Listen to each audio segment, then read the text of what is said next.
Continuamos con las jornadas universitarias de aforismo en esta última sesión, y me corresponde, por delicadeza de los organizadores, de Manuel Ángel especialmente, presentarlo a él en esta última ponencia, y luego tendremos la lectura de aforismo con la coordinación de Antonio Acedo. Presentar a Manuel Ángel Vázquez Medel puede ser muy fácil o puede ser muy difícil, depende de cómo se mire.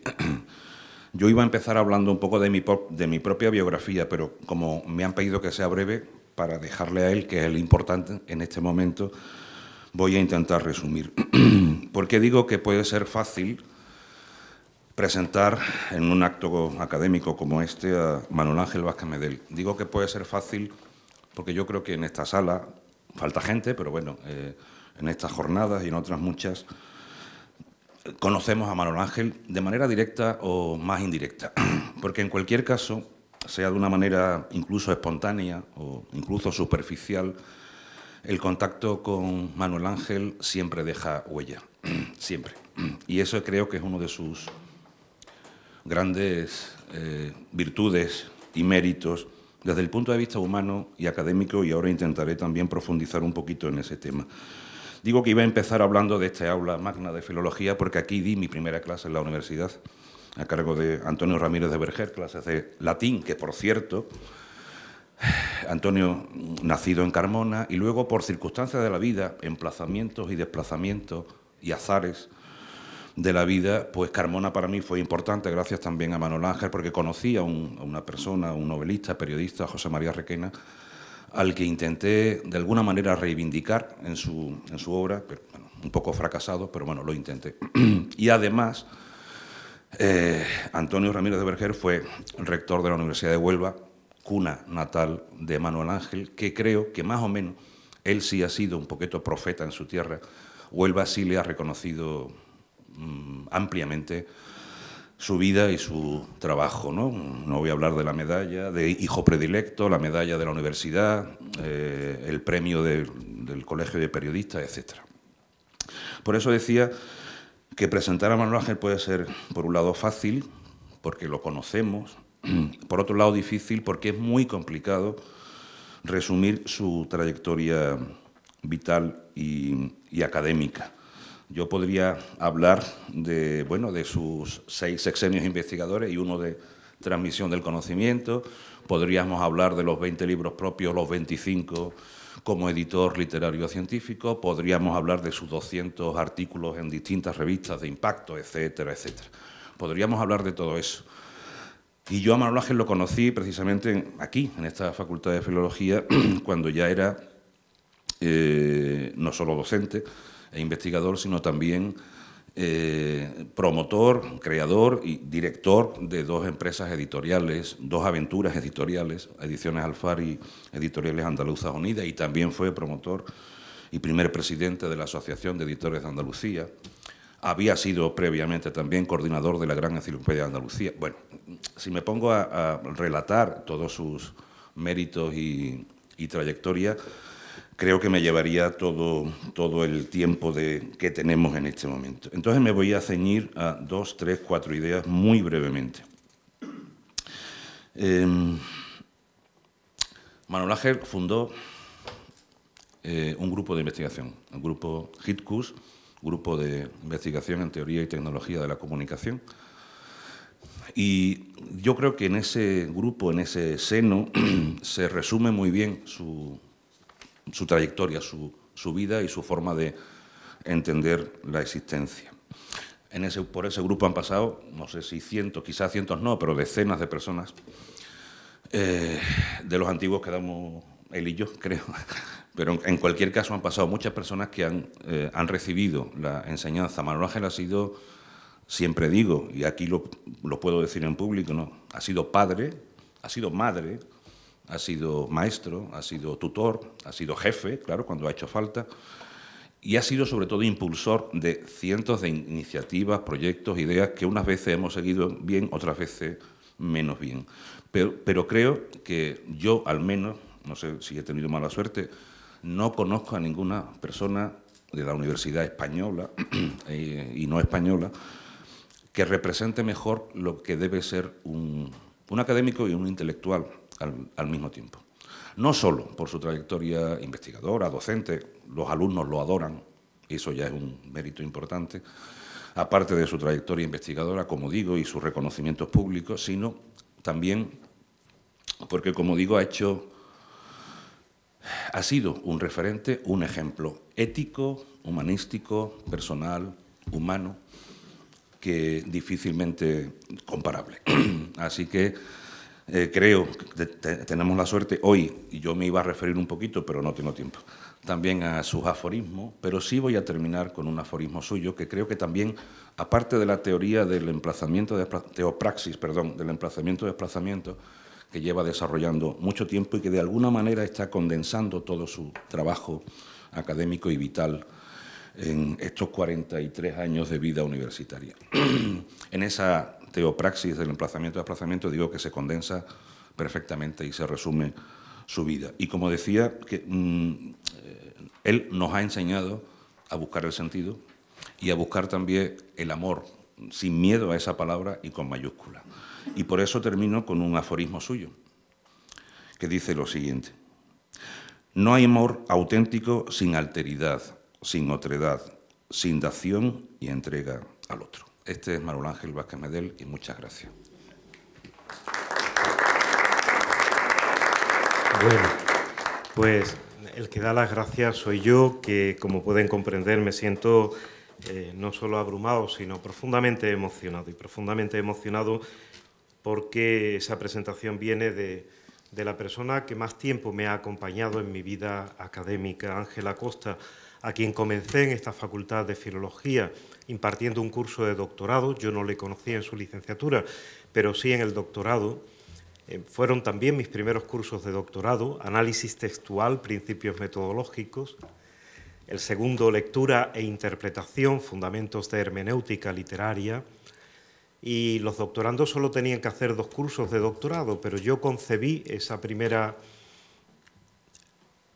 reflexión desde la formación doctoral con un tercer curso, que era la valoración y el canon que aplicamos a la axiología estética de las vanguardias, y también allí estaba Ángela Costa. Desde entonces he tenido la suerte de tener en Ángel un amigo, un compañero, alguien de quien he aprendido mucho y que también es alguien a quien admiro por su ejemplaridad ética. Ha sido el mejor director que ha tenido el Departamento de Periodismo y ha sido una persona que ha prestado servicios impagables a la Facultad de Comunicación, que junto con esta de Filología es también mi facultad.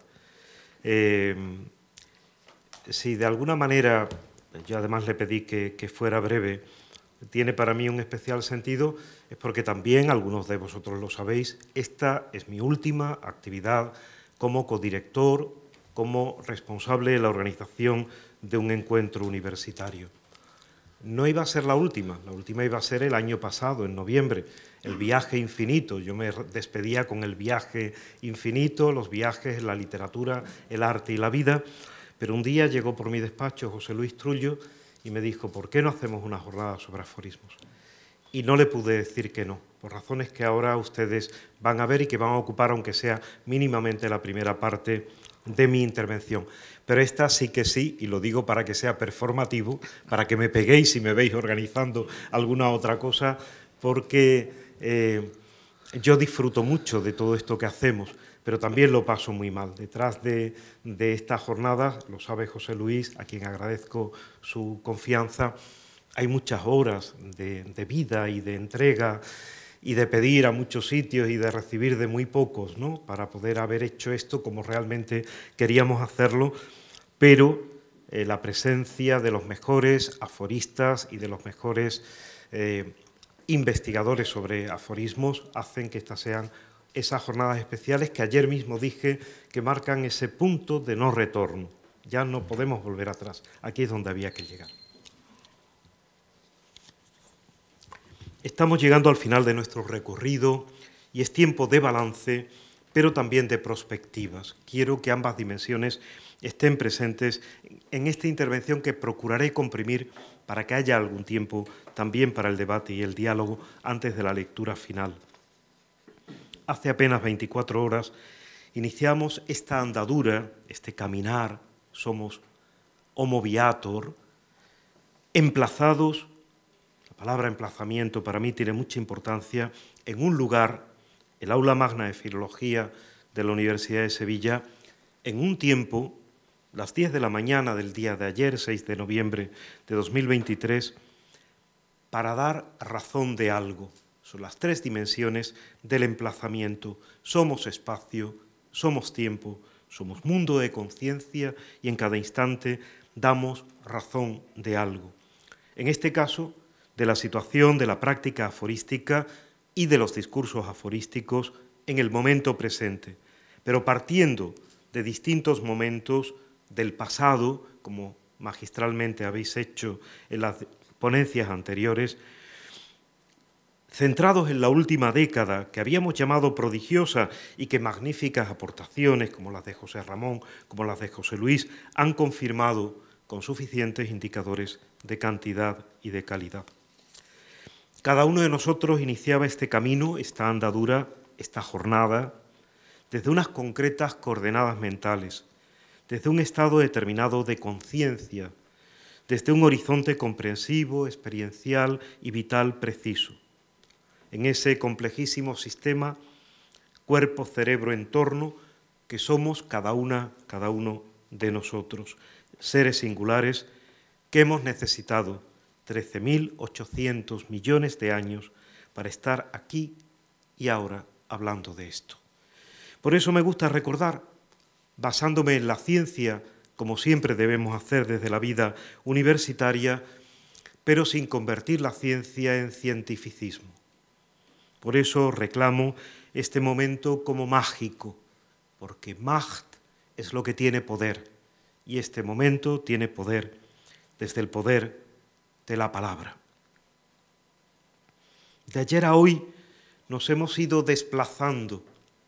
Cuando esbocé inicialmente una teoría, una visión, una mirada al vivir humano del emplazamiento, de inmediato tuve que decir, pero no solo estamos emplazados, sobre todo estamos desplazándonos a cada instante, y por eso en la actualidad, como recordaré y como ya ha recordado Ángel, la denominamos teopraxis del emplazamiento-desplazamiento. Y de ayer a hoy nos hemos desplazado mucho más de lo que podemos imaginar, mucho más de lo que yo mismo pensaba y creía.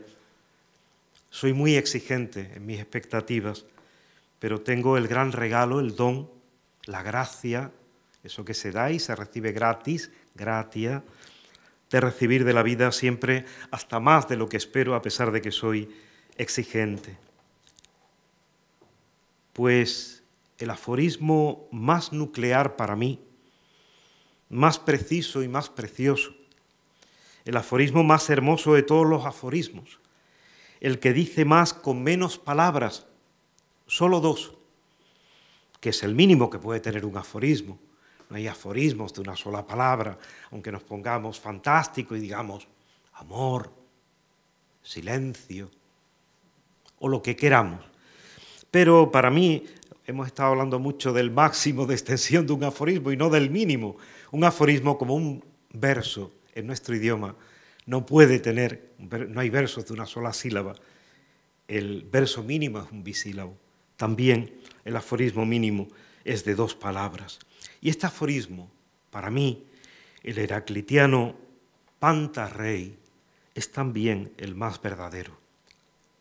Cierto que ni siquiera Heráclito podía imaginar hasta qué punto tenía razón, porque todo corre, todo cambia, todo discurre, todo es discurso.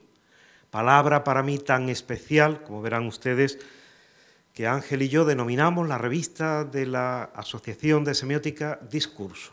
La revista Discurso. Y ahora verán que esa palabra, para mí tan importante, está muy vinculada con el mundo de los aforismos.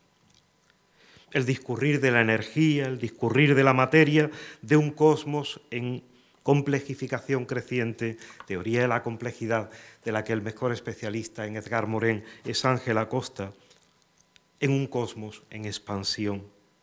Discurrir también mentalmente de este ser extraordinario que somos los seres humanos, que contemplamos el curso de lo real, simplificándolo, transformándolo en realidad en nuestros cerebros, ese dianoia, esa actividad discursiva mental. Pero también, tercer nivel, discurrir elaborando discursos como mediaciones que pueden ser compartidas, como esta, para conectar y transformar nuestras mentes, es decir, nuestras vidas, como intento hacer ahora diálogos gracias a la palabra.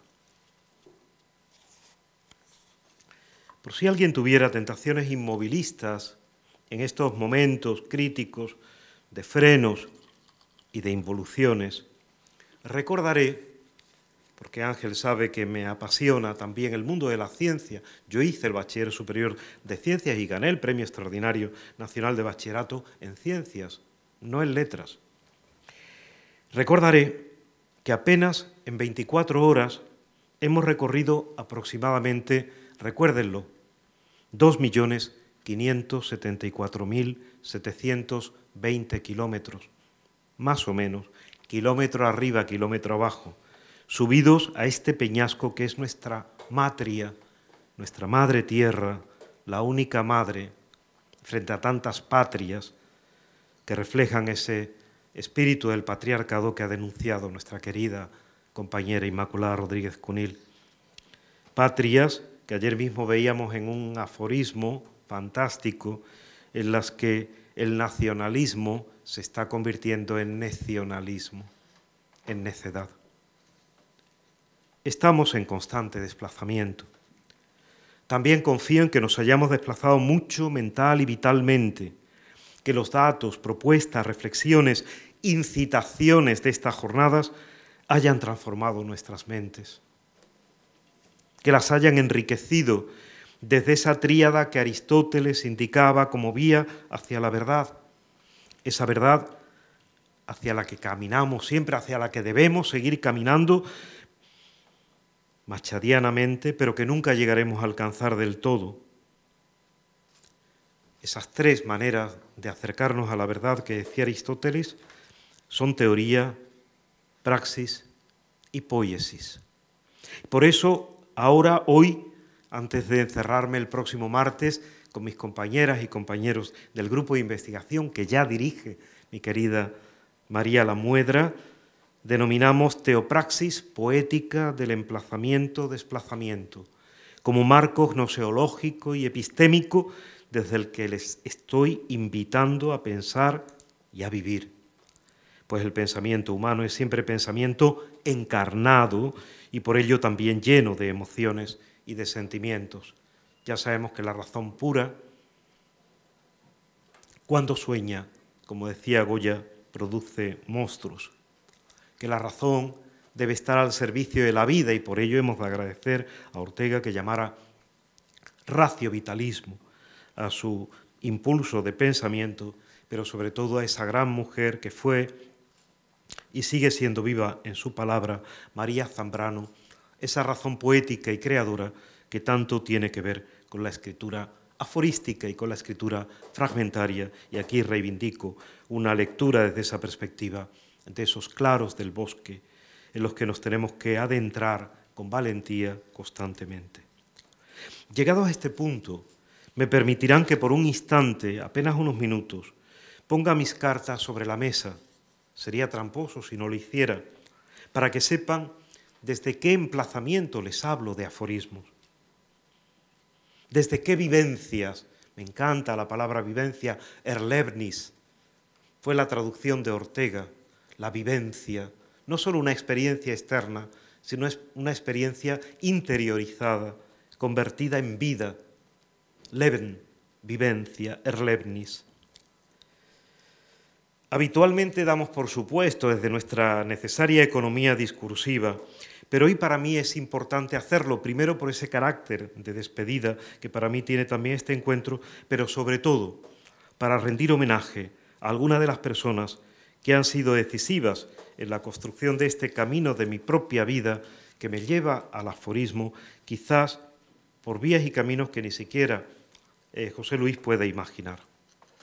Les confieso que para no hacer dicotomías me parecen inútiles, creo que hay que tender a un pensamiento advaita, de no dualidad, de no dualismo.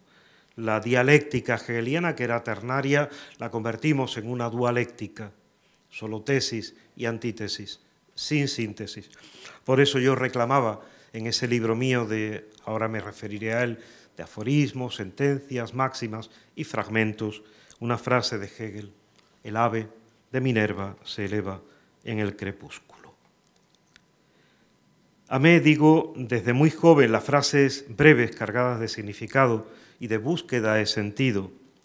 Siempre preferí los discursos intensivos a los extensivos, y por ello los poéticos y filosóficos han sido siempre los más frecuentados en mis lecturas.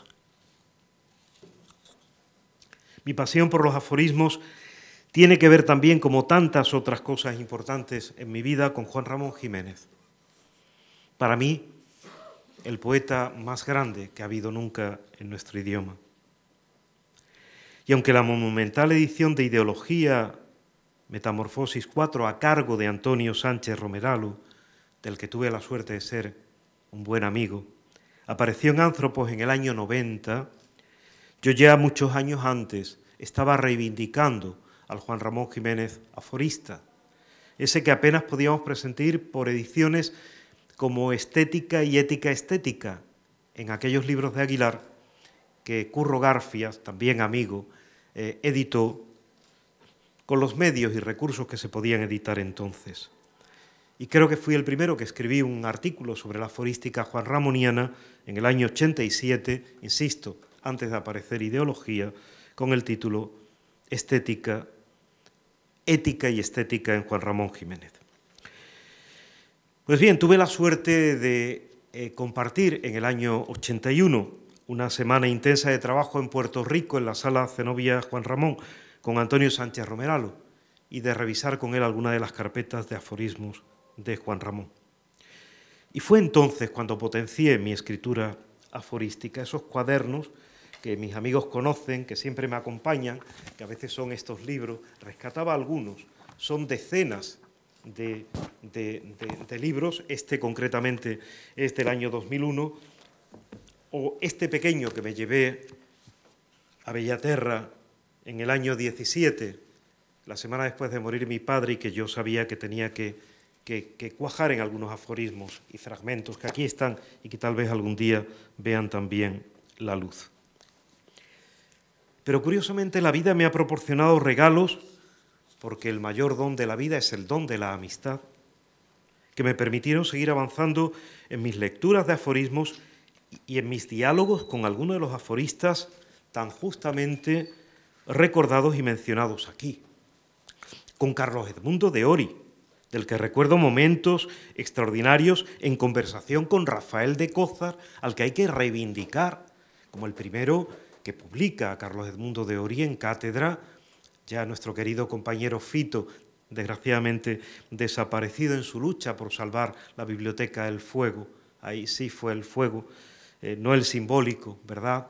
Ese del que decía un aforismo latino, si no me equivoco, de Terencio, que la mente humana no es un recipiente que haya que llenar, sino una chispa que hay que encender, una luz que hay que encender con una chispa, ¿verdad?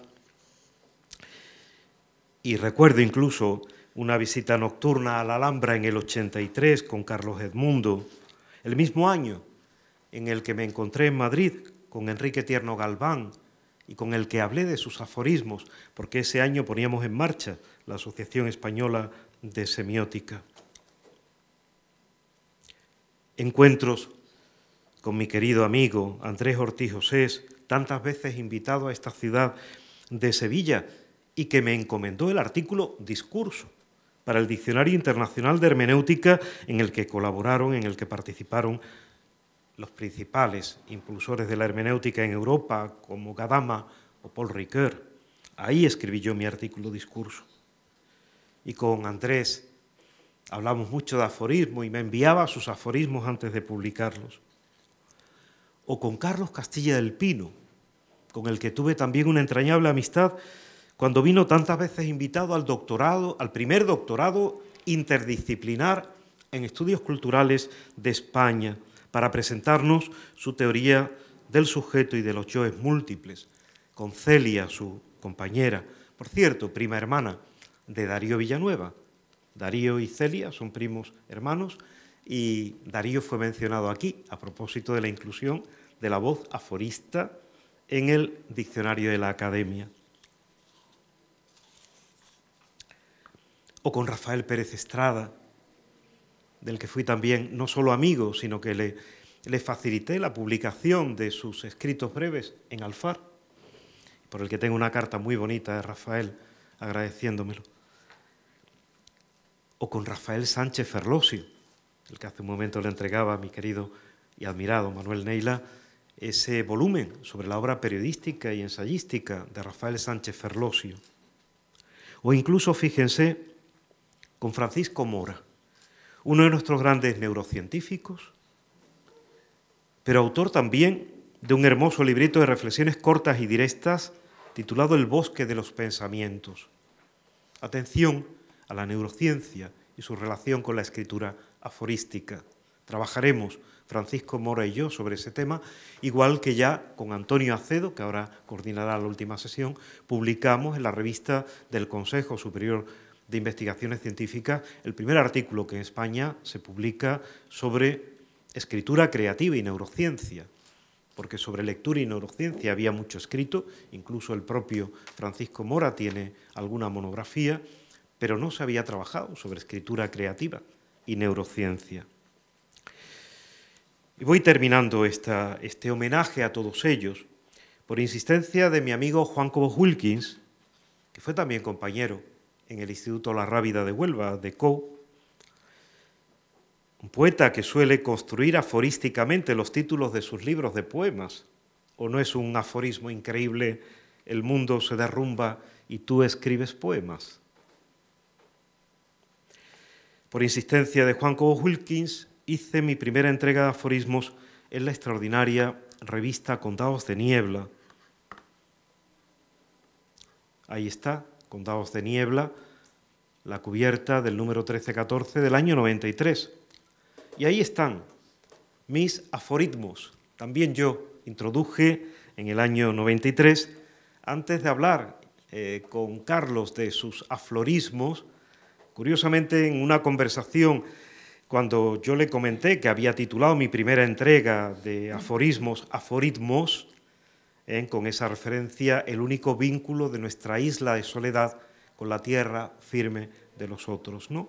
O con aforismos como la verdadera poesía no se explica, nos implica, lo cual no significa ni mucho menos que sea incomprensible.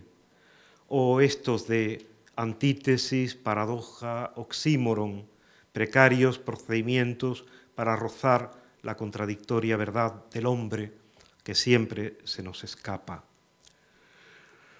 O jugar también con esa raíz etimológica, pasión por la vida, eso, dolor, padecimiento. O un juego con aquello a lo que yo me dedicaba entonces, teoría de la literatura y literatura comparada. Suele llamarse literatura comparada a la reflexión no literaria sobre lo incomparable. Bueno, ahí los tienen ustedes.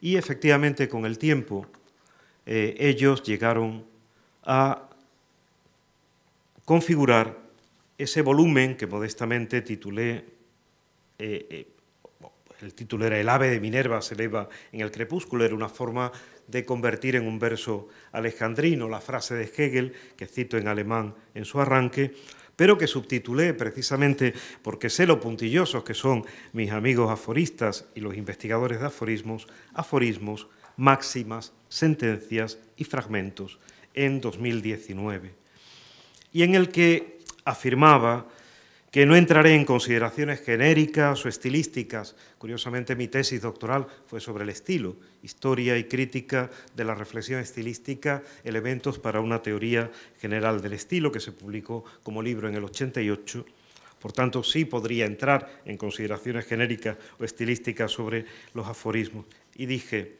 unos, pocos, son aforismos. Los demás, máximas, sentencias, fragmentos o simplemente pecios, como los llamaba mi querido Rafael Sánchez Ferlosio, restos de algunos naufragios. Por tanto, la verdad es que yo no podía renunciar, declinar educadamente a la invitación que me hacía José Luis Trullo, porque para mí era también la ocasión de ponerme delante del espejo y de decirme que ahora que ya no tengo que tener miedo ninguno sobre qué dirán o qué dejen de decir los demás, sobre lo que diga o sobre lo que haga, es un privilegio de la edad, pues sí me estoy dedicando a intentar salvar los miles de aforismos que he escrito a lo largo de mi vida, como también lo haré con mi propia creación poética, reflejada en Pájaro de la Noche y en Remota Luz, que también tienen mucho de esos exoaforismos de los que ayer habló mi querido compañero Vicente Luis Mora. Pero vamos al tema que nos ocupa y nos preocupa para en unos minutos, dejando espacio, lo voy a hacer, al coloquio, darles algunos chispazos, no ya en el ámbito de mi propia reflexión.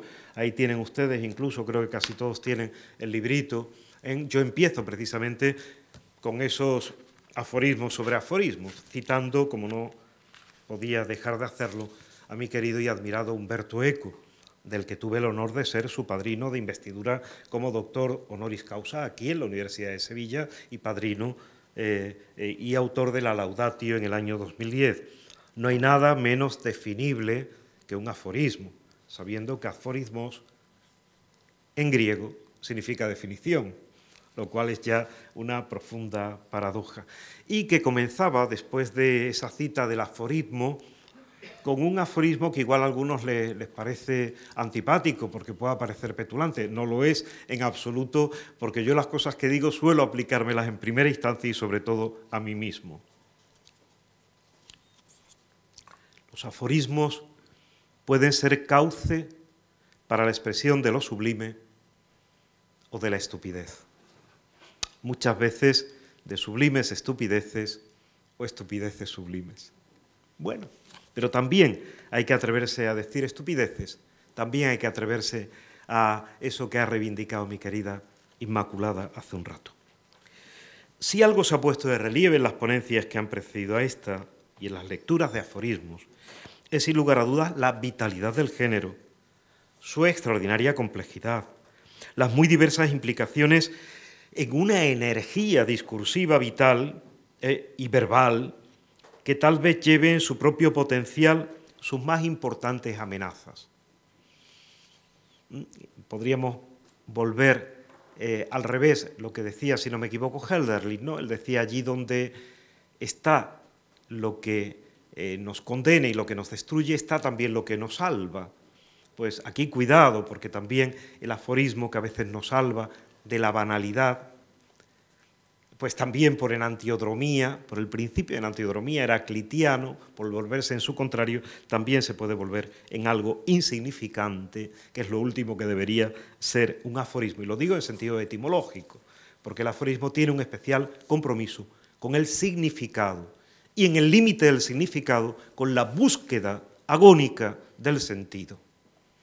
Ahí, para mí, el aforismo auténtico, ese que intentamos decir, pero que nunca podemos decir, igual que el poema único, según decía Heidegger, que es el que busca todo gran poeta en su poetizar, pero que nunca llega a decir, porque cada poema que dice le aleja el poema único, porque es intocable, porque intentamos decir con palabras lo que no se puede decir con palabras. Estamos en el límite. Y en el límite de un abismo al que yo en alguna ocasión he invitado a asomarnos y, si hace falta, a saltar al abismo.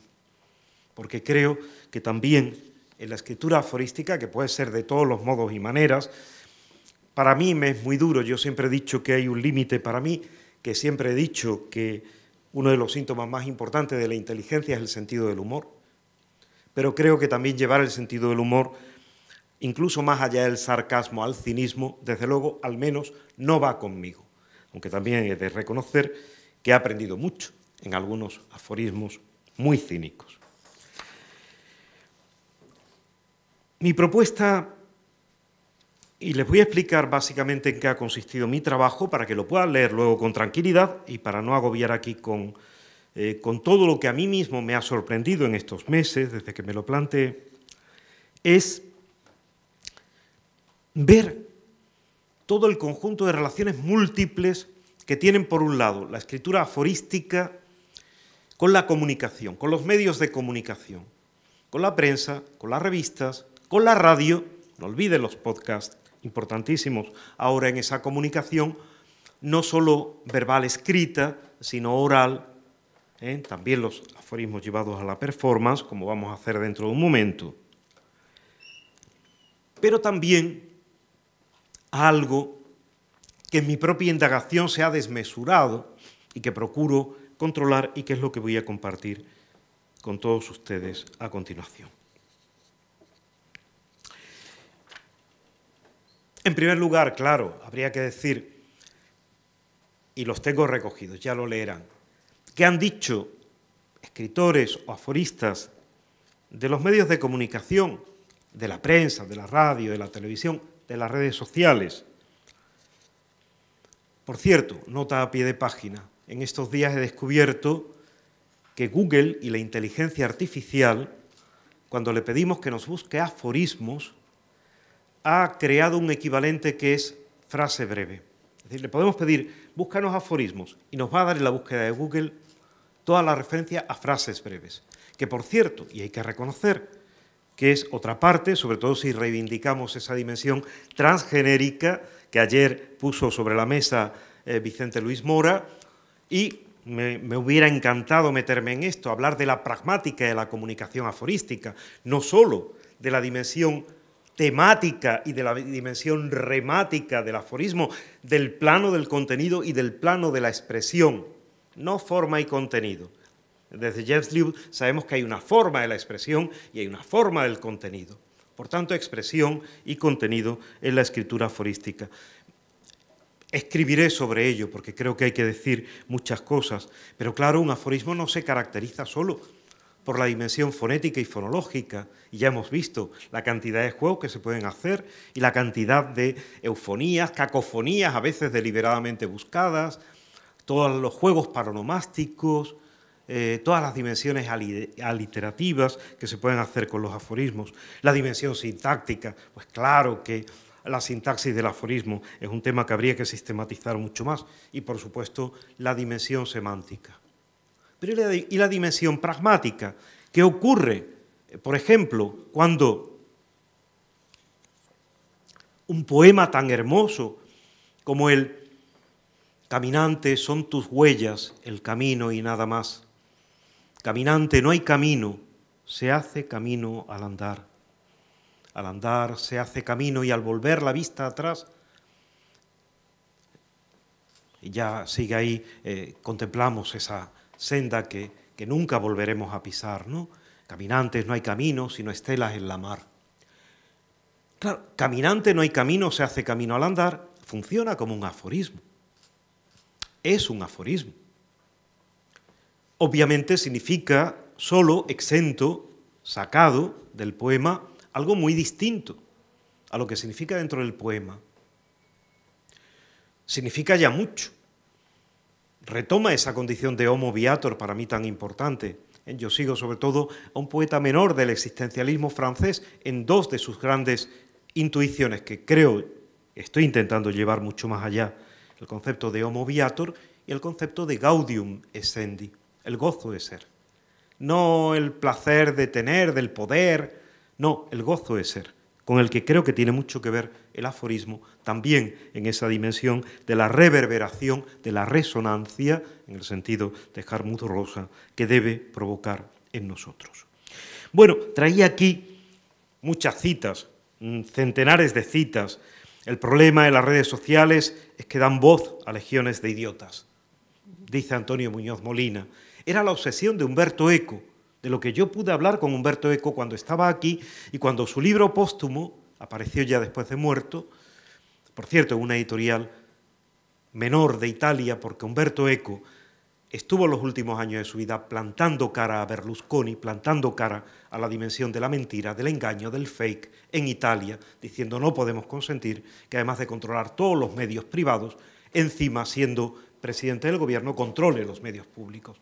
Me voy de las editoriales, que han sido las editoriales de mi vida, comienzo como un muchacho a publicar en editoriales secundarias. Y lo que salió en Italia como Pape Satán Alepe, aquel verso de la Divina Comedia, aquí en España se tituló, los españoles somos especialistas en cambiar los títulos de las películas y de los libros, pero en este caso muy oportunamente, de la estupidez a la locura. De la estupidez a la locura. Y esa era la obsesión de Umberto Eco. Decía, lo que un estúpido dice en la barra del bar y se queda entre tres amigos, ahora lo dice en las redes sociales y la gente lo cree y lo retuitea y convierte en mentiras. Y la gente sigue diciendo qué bonito el poema No te rindas de Mario Benedetti, que es mi primera lección en el taller de poesía. Ponerles el poema No te salves de Mario Benedetti y decirle, oye, entended cómo escribe Mario Benedetti y entended por qué nunca Mario Benedetti hubiera escrito un poema tan malo en el plano de la expresión como No te rindas, también intencionado en el plano del contenido, pero tan malo en el plano de la expresión, ¿no? Una buena lección también para lo que les voy a decir ahora, para la escritura aforística de la inteligencia artificial. A lo que voy. Me queda menos tiempo del que yo pensaba, pero fíjense, como provocaciones, para retomar luego en el diálogo, aunque sean 10 minutos de diálogo, antes de la 1 o de la 1:05 que comencemos la lectura. ¿Qué dice la inteligencia artificial sobre sus posibilidades y limitaciones en la escritura aforística? ¿Qué dice la inteligencia artificial? Es decir, no lo olviden, ¿qué construye la inteligencia artificial con ese volumen inabordable de datos que tiene, creados por seres humanos? Claro que sí. Lo que dice la inteligencia artificial es lo que decimos los seres humanos. Es cierto que en una combinatoria, a veces con bastante originalidad, y desde luego, ya sin lugar a dudas, con bastante corrección expresiva. Yo le digo ahora a mis alumnos de filología que ya quisiera yo que ellos escribieran con la corrección de la inteligencia artificial, y lo digo en serio. Yo que no soy ni apocalíptico ni integrado ante un fenómeno serio y peligroso como la inteligencia artificial. No soy ni tecnófilo ni tecnófobo, pero no olviden que la palabra griega tecne se dice en latín ars, que ars es tecne y tecne es ars, y que el arte del futuro tendrá que pasar también por las nuevas extensiones tecnológicas. Voy a leerles muy brevemente, luego con algún pequeño ejemplo, y les doy la palabra a ustedes.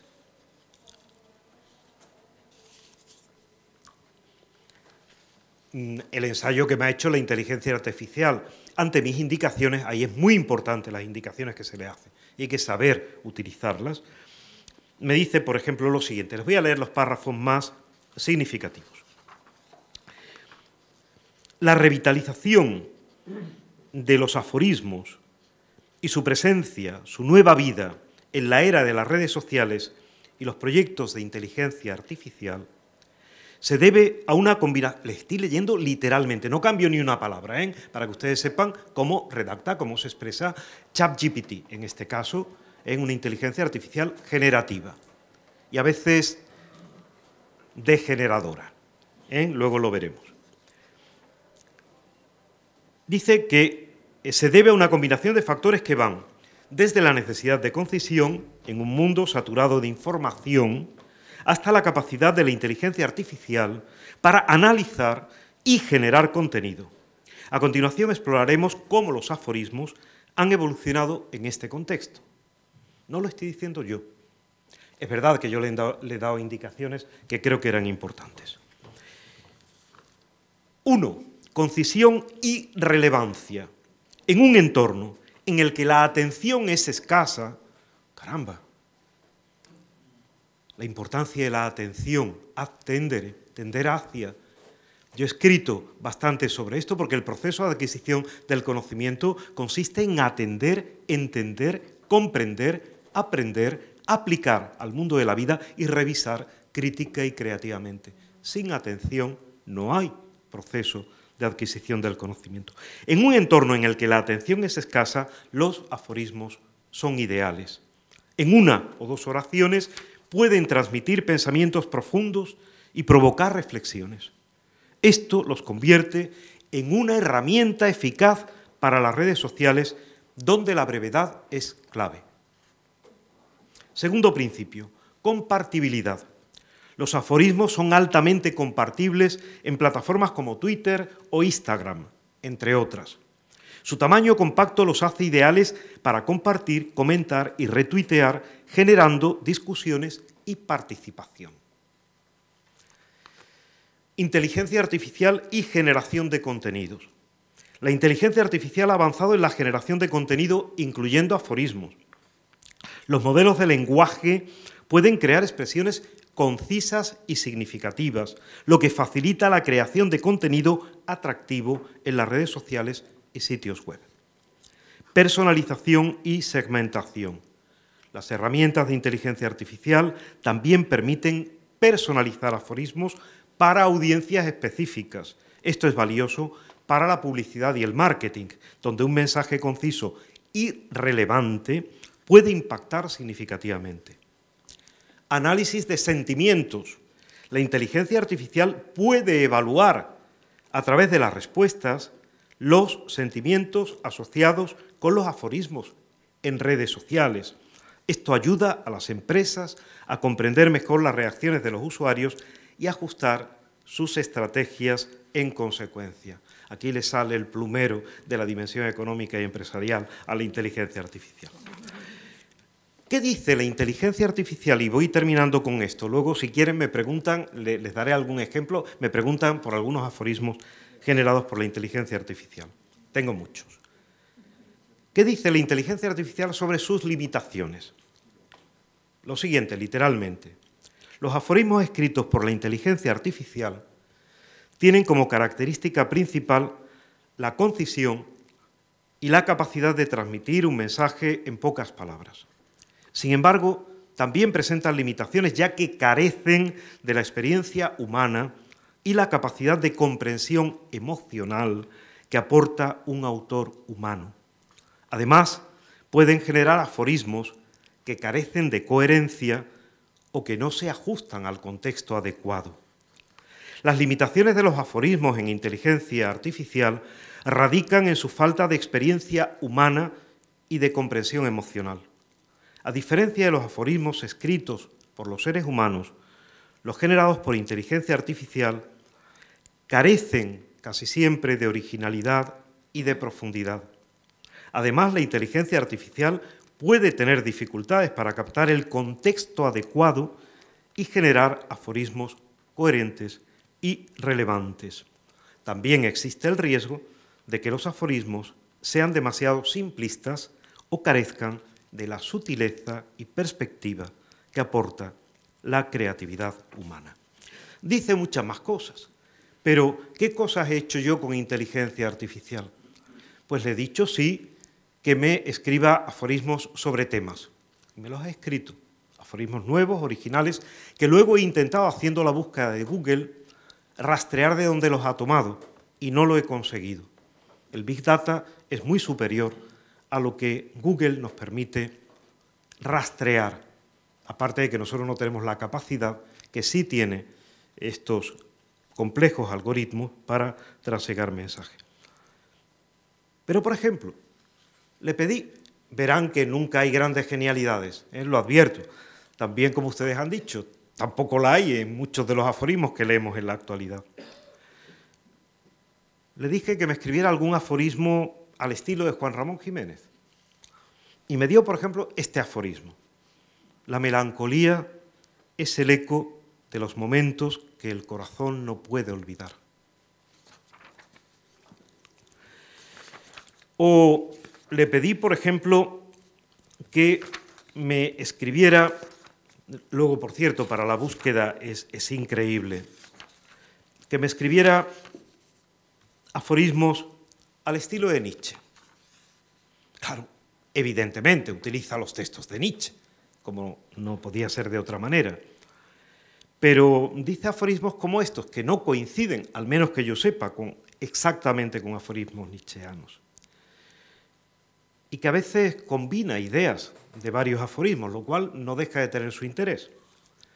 El verdadero valor de un hombre se revela en los momentos de adversidad, cuando su voluntad se enfrenta al abismo del destino. No está mal. Aquel que busca la verdad debe estar dispuesto a enfrentarse a la incomodidad de la incertidumbre. El individuo auténtico no teme enfrentarse a su propia oscuridad, pues sabe que solo allí encontrará la luz. El poder verdadero no reside en someter a otros, sino en dominar las pasiones propias y convertirlas en fuerza creadora. Curiosamente, un aforismo en la línea de la monografía del que fuera decano de filosofía aquí en Sevilla, Manuel Barrio Casares, La voluntad de poder como amor. Aquí tiene otro que dice, el arte, hecho al modo de Nietzsche, el arte es la manifestación suprema de la voluntad de poder, donde el alma encuentra su voz y el mundo se transforma en una obra maestra. Hasta aquí llego, para que haya unos minutos de diálogo, no sin antes decirle también, utilizando algunos chispazos cuasi aforísticos, con un texto que los amigos saben que para mí es muy importante, por estar muy enraizado en experiencias de la vida. Yo que soy muy borgiano, que he dirigido alguna tesis doctoral sobre Borges, soy de los que digo también que otros se sientan orgullosos de lo que han escrito. Yo me siento orgulloso de lo que he leído, ¿verdad? Y uno de esos poemas, del que decía el propio Borges, decía, el poema Límites es tal vez el mejor poema bueno, el menos malo de cuantos yo haya escrito, porque en él hay algo auténtico y algo que hasta ahora, que yo sepa, no ha sido dicho. Y un fragmento de Límites con el que me despido dice, si para todo hay término y hay tasa, y última vez, y nunca más, y olvido, ¿quién nos dirá de quién en esta casa, sin saberlo, nos hemos despedido? Yo me despido de ustedes, me despido también de mi organización de actividades, es el final de un ciclo vital, con mi gratitud profunda por estas jornadas y por esa atención que ustedes me han dispensado. Muchas gracias.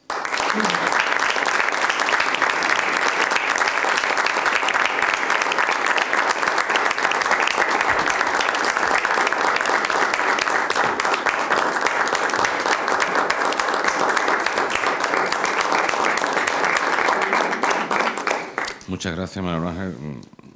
Se han quedado muchas ideas en el tintero, pero esperemos poder leerlas próximamente. Yo creo que 5 minutos podemos dedicar si alguien tiene alguna pregunta, intervención, comentario, idea, sugerencia. Si no, pues pasamos directamente a la segunda parte de la sesión. Adelante.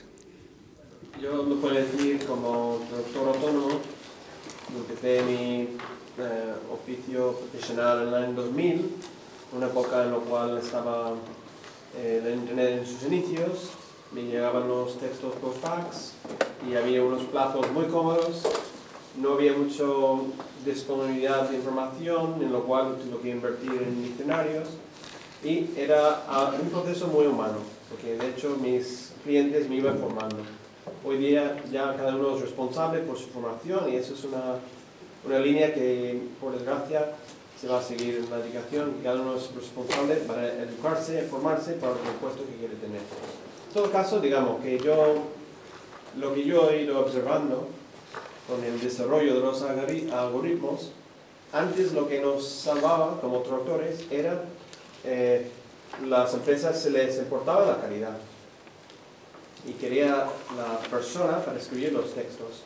Y yo lo que he observado en los últimos 5 años es con Google Translate y el DeepL de Lingui, lo que quieren hoy día es fusilar los textos, es decir, meterlos en la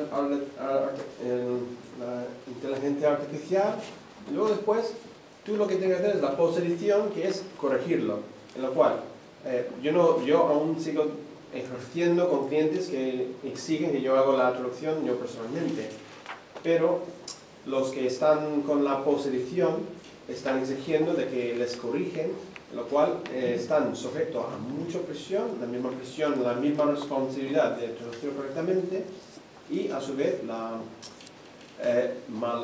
peor pagado.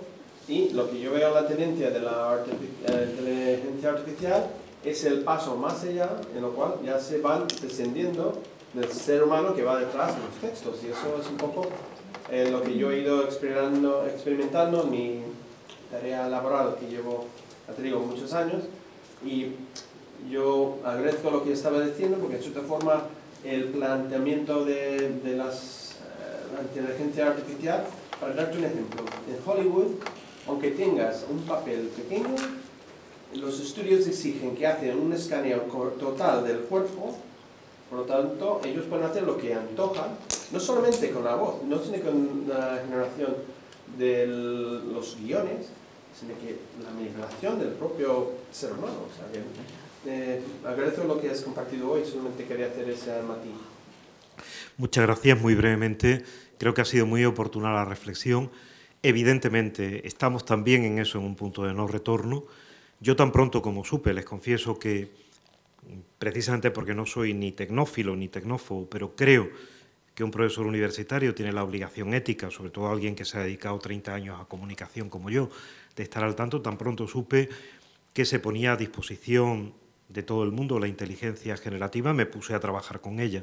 Por tanto, estoy trabajando desde hace justo ahora un año, se cumple un año, desde que en noviembre de 2022 se lanzara ChatGPT.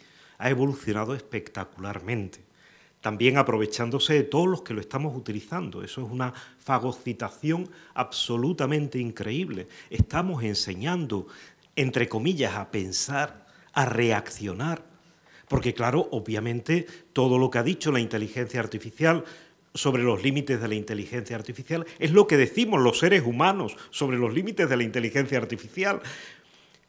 Pero les confieso que hay momentos en los que la inteligencia artificial ha hecho que a mí se me pongan los pelos de punta. Lo digo muy en serio.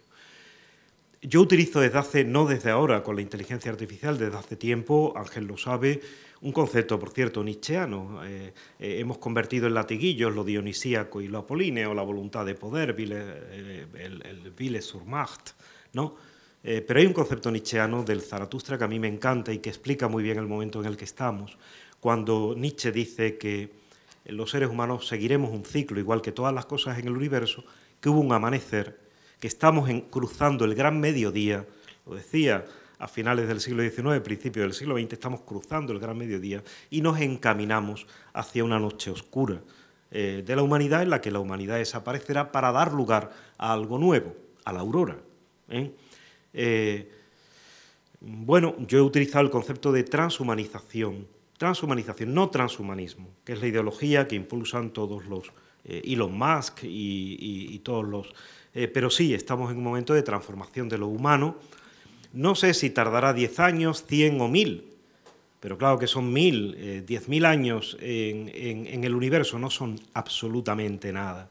Decía mi amigo Juan Pérez Mercader, que está investigando el origen de la vida dirigiendo el equipo de Harvard, de la Universidad de Harvard, que como los seres humanos no podemos pensar, el universo no se ha hecho para la medida de los seres humanos, que son 13.800 millones de años. Si pensamos los 13.800 millones de años, que ahora la ciencia, y parece que van a dilatar la cantidad, nos dicen que existe el universo, a un año, él dice, ¿cuándo surge lo humano? En la última fracción de segundo. Los seres humanos acabamos de llegar. Curiosamente, los biólogos del planeta dicen que por término medio, por supuesto hay algunas que menos y otras que más, que las especies en el planeta Tierra suelen vivir unos 5 millones de años. Recuerden ustedes que nuestro planeta, al parecer, tiene 5.000 millones de años. Todas las especies viven unos 5 millones de años. Y se preguntaba este biólogo, ¿llegaremos los seres humanos a vivir 5 millones de años? ¿Habremos demostrado que la inteligencia ha servido para vivir lo mismo que algunos helechos o que algunos gusanos? o nos extinguiremos mucho antes, ¿no? Es una buena pregunta, pero sí, estamos en un momento, en un tránsito de fase, en un punto crucial, y tenemos que aceptarlo, porque ahí además es el gran reto para intentar seguir haciendo los seres humanos aquello que todavía no puedan hacer las máquinas. Para mí es un reto extraordinario. Creo que Antonio quería... Bueno, muchísimas gracias, Miguel Ángel. Es una cosa impresionante cómo sorprende a quienes incluso te conocemos y te seguimos, ¿no? Esta incursión en la inteligencia, lo único que pasa, bueno, es que lo único que te faltaba en tu carrera es ser editor de inteligencia artificial. Porque es que, otro proyecto, ¿verdad? Parece que converge todas las ramas de investigación y de trabajo y tu desvelo. Pero precisamente por esa posibilidad, yo he estado pensando últimamente, creo que César Antonio Molina, que es amigo común, tiene un libro a punto de salir, no sé si ha salido ya, sobre inteligencia artificial. Lleva un montón de tiempo recopilando información y todo lo que está saliendo. Y yo tengo una reflexión que quería compartir. Bueno, en primer lugar, pedir disculpas porque ayer tuve trabajo y no he podido venir a la jornada el tiempo que me hubiera interesado, pero en fin, disculpen. No, sí. Para que quede para la cámara, sí. No, lo último que he dicho es que pedía disculpas por no haber podido estar en toda la jornada, porque ayer tuvimos clase, tanto Ángel como yo. Y lo único que quería es una reflexión sobre el nombre de inteligencia artificial, porque lo que abunda es la estulticia. Entonces, le estamos concediendo ya que es inteligencia sin haberlo demostrado. Cuando de hecho, claro, el que propone o el que pide o el que solicita una información a una acumulación de datos es Manuel Ángel Vázquez Medel, yo me imagino que la inteligencia reconocerá a Manuel Ángel y dirá, a este no le podemos colar cualquier cosa, porque yo a partir de ahora... La inteligencia artificial, atención, si no sabe algo se lo inventa. Claro. La he cogido ya en varias ocasiones. Sí, la cosa es muy seria. Yo a partir de ahora no pondré nunca una matrícula de honor a un trabajo que no tenga una errata o una falta de ortografía, porque es lo único que me puede todavía reconciliar con lo humano. O sea, eso es como la alumna Erasmus que no sabía hablar y me entregó un trabajo perfecto. Dije, chica, que pronto aprendes, ¿no? Entonces, vamos a poner en cuarentena lo de inteligencia y por empezar a hablarnos de tú con esa tecnología, le llamamos estulticia artificial y después si nos demuestra la inteligencia, pues se la concedemos. Pero de entrada, no, yo, como usuario, no tengo por qué.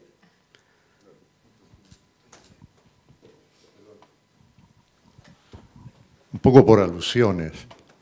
Como soy biólogo de formación inicial, si te preocupa de los 5 millones, ya han pasado.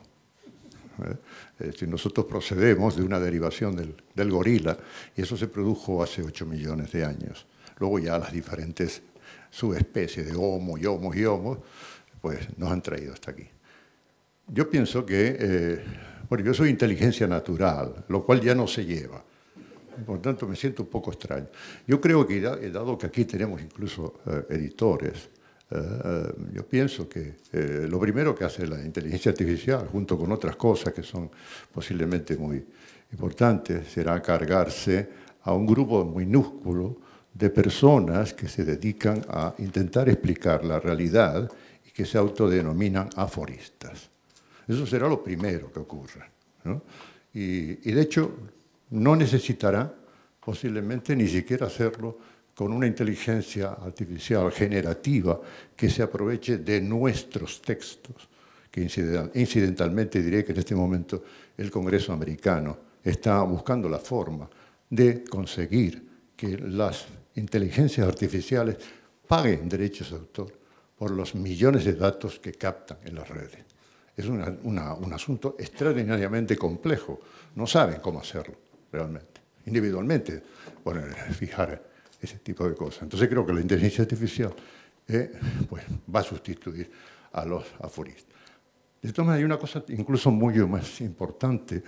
Simplemente quería compartirla con ustedes. Ha salido ayer, antes de ayer, en Nature.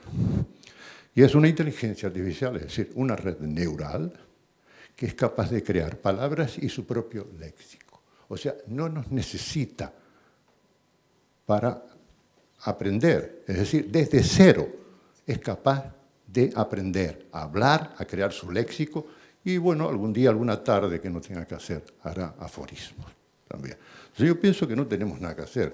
O sea, demos por vencidos, sigamos reuniendo, que se pasa muy bien, pero pensemos que la inteligencia artificial acabará con nosotros en primer lugar. Yo quería poner el énfasis en una cosa que ha dicho él, que yo lo he pensado también, porque en el fondo la humanidad, hay algunos antropólogos que postulan que la humanidad en realidad se comporta como un banco de peces, que nosotros creemos que pensamos cada uno por nosotros mismos, pero en realidad formamos un único cuerpo, ¿no? Yo llego a la misma conclusión que tú, es decir, y fíjate lo que te voy a decir, no solo la humanidad no va a desaparecer, sino que va a rebrotar. Yo es que soy un optimista antropológico. De hecho, con Jesús Cota nos hemos inventado un movimiento nostálgico que se llama rehumanismo, ¿no? ¿Por qué? Por lo que tú has dicho. Es decir, no solo nos va a empezar a repeler pronto la perfección y nos va a resultar sospechosa, sino que vamos a buscar como locos lo imperfecto, lo imprevisible, lo ineficaz. Y te voy a poner un ejemplo que me dejó pasmado. En una fábrica de pizzas industriales de Italia había 2 operarios que, tal como salían las pizzas perfectamente redondas del horno, se dedicaban a deformarlas para venderlas como artesanas. Y esto está ocurriendo en muchos ámbitos de la sociedad. Estamos empezando a echar de menos o incluso a buscar fotos viejas, ropa usada. O sea, realmente lo humano es indómito por naturaleza y la perfección nos apabulla y nos repele. Entonces yo soy un optimista, pero no porque me aferre a nada, sino porque lo tengo comprobado. O sea, por mí mismo y viendo cómo nos comportamos todos. Y de hecho, yo creo que los humanos vamos a estrangular o vamos a olvidar o a dejar de usar o usar solo ocasionalmente a la inteligencia artificial o como la queramos llamar, porque somos indómitos, somos irónicos, que eso es un aspecto que seguramente la inteligencia artificial nunca va a captar, porque es que ni siquiera entra en sus parámetros, etcétera. O sea, que yo quiero brindar por la humanidad, porque como rehumanista creo que la humanidad tiene mucho futuro, aunque sea 10 días, pero esos 10 días van a ser esplendorosos. O sea, que no nos podemos dar por abatidos, ni muchísimo menos. Sé que queremos hablar todos, ¿no? Porque además ha entrado esto en ebullición, pero creo que tenemos que dar ya paso a la lectura de aforismos, pero me van a permitir, en la línea que apunta, para que no quede la sombra de 2 aforismos que para mí son fundamentales en mi vida. Hay que sobreponer al pesimismo de la inteligencia, el optimismo de la voluntad. Yo soy en eso muy spinoziano. El conatus, hay que llevar la vida, la voluntad de vida, la voluntad de placer y evitación de dolor, la voluntad de búsqueda de significado y de sentido, siempre adelante. La segunda es más radical todavía y viene de Martín Lutero, que luego utilizaría Martin Luther King. Aunque yo supiera que el mundo se acaba mañana, hoy plantaría el manzano en mi huerto. Plantemos muchos aforismos y sigamos ahora este proceso disfrutando de la creación aforística. Antonio, toma el relevo y pasa aquí a la tribuna.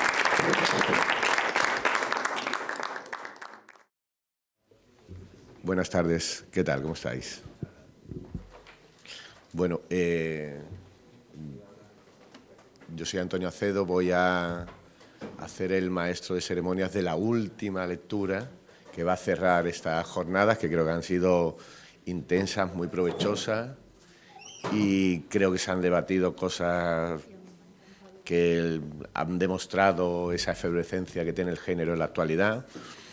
Creo que la jornada de ayer fue muy intensa y creo que hoy es exactamente igual. Qué pena que se tenga que terminar o no en esta jornada y media, pero bueno, yo creo que va a ser una buena clausura, ¿no? En primer lugar, Y después de presentarme, pues agradecer a mi querido Manuel Ángel pues, por darme la posibilidad pues, de ser el maestro de ceremonias, a José Luis también, que ha organizado la jornada, y además es un placer, que seguro que no es el último, porque dice que es su último, pero acompañarte en esto que dice que es el último, pues seguro que habrá muchos más, de manera directa o indirecta, de manera colateral, seguro, estamos completamente convencidos, con inteligencia artificial acompañado, sin inteligencia. Que pues nada, yo lo que voy a hacer es unas pequeñas presentaciones de los aforistas. Yo reconozco aquí algunos cuantos, está Roger, está Antonio, está Emilio, Javier, ¿no? Y Carmen no está, vale. Vaya. Vale. Genial. Una voz femenina, por favor, que haga de Carmen. ¿Sí? ¿Tú eres Carmen también? Pues mira, una Carmen sustituye y pues nada. Vale, genial.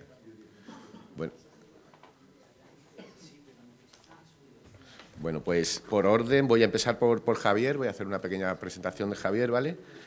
Javier Sánchez Menéndez, que es poeta, narrador y editor, nace en Puerto Real, en Cádiz, en 1964. Cursó estudios de Historia General, Filología, Filosofía en la Universidad de Sevilla. En 2009 fundó la editorial Ediciones de la Isla Sístola y permaneció en su cargo hasta 2018. Ha traducido al castellano Las ventanas de Rainer Maria Rilke, que fue en Hora de Poesía en 1986. También es colaborador en medios de comunicación como Abrir, que son 2 días de la cadena SER, y en Huelva Información y en otros medios del Grupo Yoli, también en Cuadernos del Sur del Diario Córdoba. Es un escritor de múltiples géneros, cultiva la poesía, la prosa poética, el aforismo y el ensayo, autor de más de una veintena de poemarios a lo largo de esos 40 años de carrera, desde su primer poemario, que si no me equivoco fue Motivos, publicado en 1983, al reciente 1335 días, Contemplar, Atender y Entender, que lo ha publicado este mismo año, ¿no? En De Torre Editores. En su producción literaria destaca su proyecto Fábula, la gran obra poética de Javier Sánchez Menéndez. Es un proyecto en progreso que se compone de un conjunto de 10 libros, escritos en verso de métrica diversa, en torno a la poesía. Ya han visto a la luz los 6 primeros, ¿no? Y están pendientes 4, ¿es correcto? Y vale. Como escritor de aforismo es un autor también muy prolífico y ha publicado los libros Artilugios en 2017, La alegría de lo imperfecto en 2017, Concepto en 2018, Ética para mediocres en 2020, Mundo intermedio en 2022 y La jaula en 2023. Reflexiona también sobre el género del aforismo en el ensayo Para una teoría del aforismo, que se publicó en 2020. Según se definió él mismo en una entrevista que he rescatado por internet, que es un poeta de la existencia cuyo estilo podría calificarse como expresionista. Yo añado que su estilo lacónico, directo y rotundo, en el que entran en colisión el tiempo, espacio, libertad y existencia, convierte muchos de sus aforismos en auténticos artefactos líricos con carga explosiva y expansiva. Así que invitamos a Javier, por favor, y le damos un fuerte aplauso para que vea su...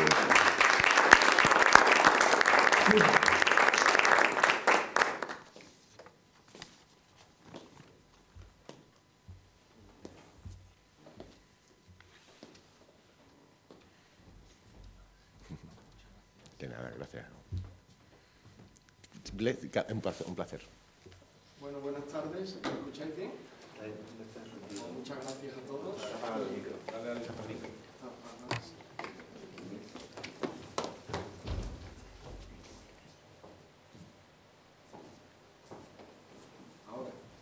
¿Ahora ya? No. Vale. Ahora sí. Ahora sí. Vale. Bueno, decía que muchas gracias, buenas tardes y muchas gracias a todos y muchas gracias a la organización. Nada, voy a leer una pequeña selección de aforismos, ¿vale? Solo se acierta cuando se ha sabido eliminar la complicación final de la belleza. La palabra mar es masculina, la palabra mar es femenina, la palabra mar es confidente. El día que comiences a confundir los nombres de tus amigos, será que te has quedado sin ellos. Un profesor de filosofía cree que enseña la realidad, en cambio, solo es capaz de procesar evidencias. tenemos problemas de sincronización con nuestra propia vida. En nuestro entorno siempre hay más nubes que claros. Emocionalmente ponemos límites al orden. Diciembre suele ser el mes de las advertencias. Mentir es contar la verdad erróneamente. Con lo fácil que es mentir, qué difícil es honrar. Hay que dar para recibir, o mejor, para recibir hay que vaciarse. Las mejores semillas germinan en el aire. Del compromiso hemos pasado al desprecio. El siguiente paso será la adversidad. Los mayores defensores de la libertad son los tiranos. Las mentiras solo las creen los falsos. Morir es volver a nacer, pero dándote cuenta.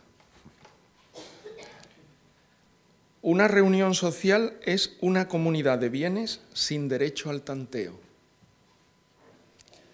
Decir la verdad ya es un acto revolucionario.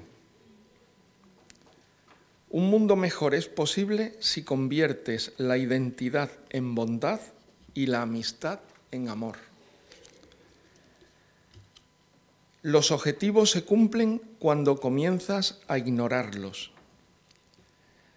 Cuanto nos proporciona el sol no solo es luz, también es espíritu. Los afectos insistentes acaban convirtiéndose en abandonos.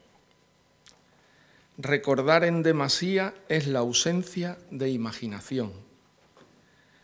Los suicidios de antes eran mucho más honorables que los suicidios de ahora. Somos fragmento, pero también somos ceremonia. Muchas gracias. Muy bien.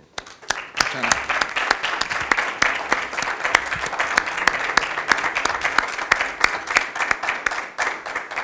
Genial. Muchísimas gracias, Javier. Fantástico. Pues si os parece, pasamos... Yo tenía ahora a Carmen. ¿No? Vale, pues venga, te dejo para el final, ¿de acuerdo? Pues pasamos a Roger, ¿ok? Vale, pues te presento, ¿vale, Roger? Roger Swansea, no sé si va correcto, ¿de acuerdo? Aforista y traductor, nació en Denton, Texas, en Estados Unidos, en 1963. Es licenciado en literatura inglesa y norteamericana por en el Austin College de Sherman, en Texas, en 1986. Actualmente es traductor autónomo, especializado en traducciones técnicas, comerciales y literarias. Ha publicado aforismos en varias antologías, el Diccionario Lacónico de Miguel Catalán, en Segitur 2019, Aforismos Azules, en la revista de cuaderno de poesía número 12, para la Asociación de Poetas Sin Sofá 2019, Aforismo de la Felicidad, en La Sonrisa de Nefertiti, Los Aforistas y la Felicidad, en una edición de Ricardo Virtanen en Ciprés Cultura 2020, Aforismo de la Esperanza, en Versus Virus, edición de Pablo Blanco, en la antología de poesía durante la pandemia, en 2020, Espigas en la Era, de Micropedia de Aforistas Españoles Vivos, de la editorial Ciprés Cultura 2020, en el número 9 de la revista literaria Cátedra. Es autor de La Gota Infinita del Deseo, en Amargor 2018, y recientemente ha publicado, junto a Teresa Espasa, La Caída de la Luz en Araña Editorial. Digo, he rescatado una cosita para añadir, porque Roger considera los libros como un talismán metafísico desde la edad de los 12 años, cuando leyó la siguiente frase de Abraham Lincoln: los libros son donde los muertos hablan con los no nacidos. Pues, por favor, Roger, le damos un aplauso.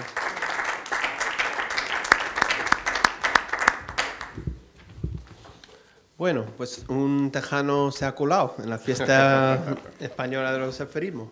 Bueno, estoy muy feliz de estar aquí y compartir estos fulgorismos. Quizás sería la antología futura, cuando ya no esté, pues que se colecciona todos mis aforismos en la palabra fulgorismos.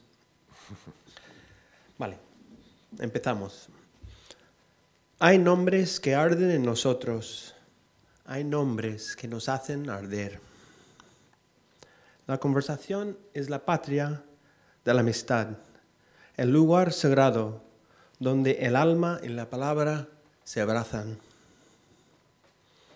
El amor inventa una escuela para cada ser amado. Un beso tiene un sentido mágico cuando no sabemos lo que va a despertar. El momento es la impaciencia de la eternidad. El corazón nunca quiere poseer, solo quiere pertenecer. ¿Qué es la felicidad sino la luz que espera ser creada? Soñar estar fuera del tiempo y fuera del cuerpo a la vez.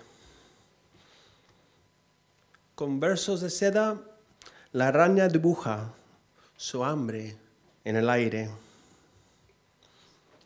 ¿De qué sirve la lectura si no somos capaces de leer nuestro propio corazón?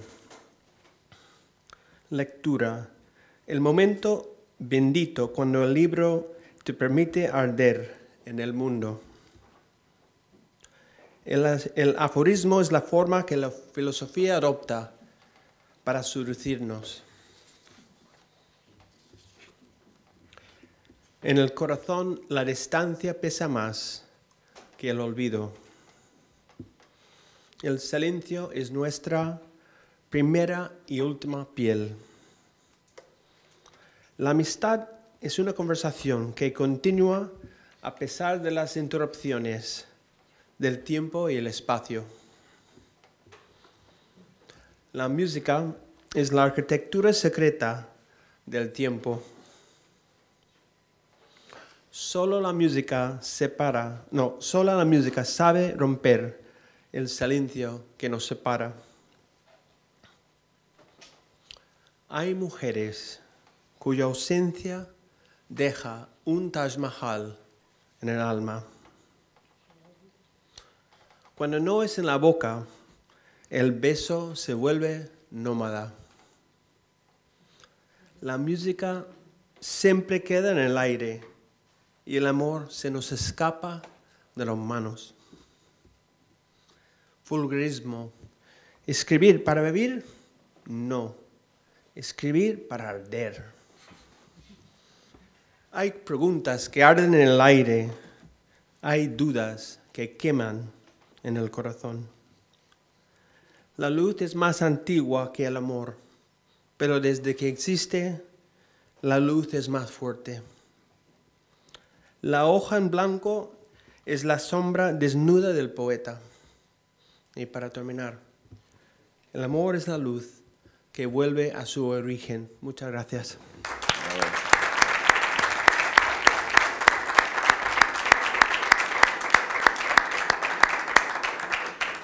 Muchas gracias, Roger. Genial, muy bien. Pues, ¿os parece bien? Continuamos. Vamos, ritmo, ¿no? Yo creo que el siguiente es Emilio. Emilio López Medina, aquí presente, pues nace en Jódar, en Jaén, en 1946. Ha sido profesor de filosofía en la Universidad de Jaén y paralelamente a su labor académica fue desarrollando una constante actividad literaria que comenzó con la publicación de la pieza de teatro Faustino, que fue el segundo premio Plaza Mayor de la Casa de España en París en 1984. Y que tiene su continuidad en obras de aforismos y pensamientos breves. Tiene en curso un ciclo aforístico en varios volúmenes titulados Las siete bestias, de la cual ya ha publicado los tomos El dolor en 2011 y La ambición en 2013, La ignorancia en 2020, La diversión en 2021, El sexo en 2022 y La soledad en 2023.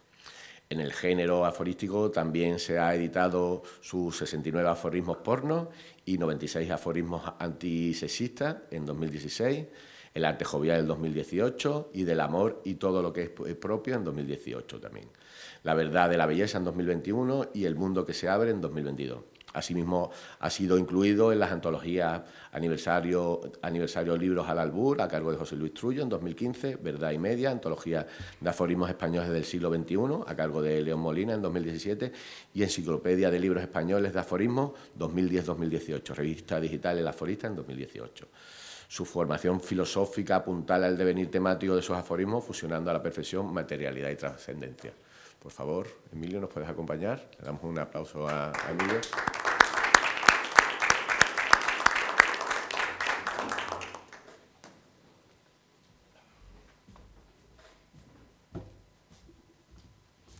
Buenas tardes.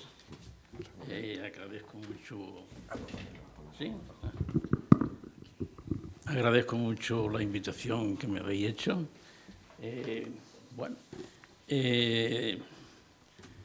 Voy a leer una selección de 25 aforismos, en este caso 23, porque son un poquito largos. He preferido reducir algunos de ellos para que no resultara demasiado regular la lectura, ¿no?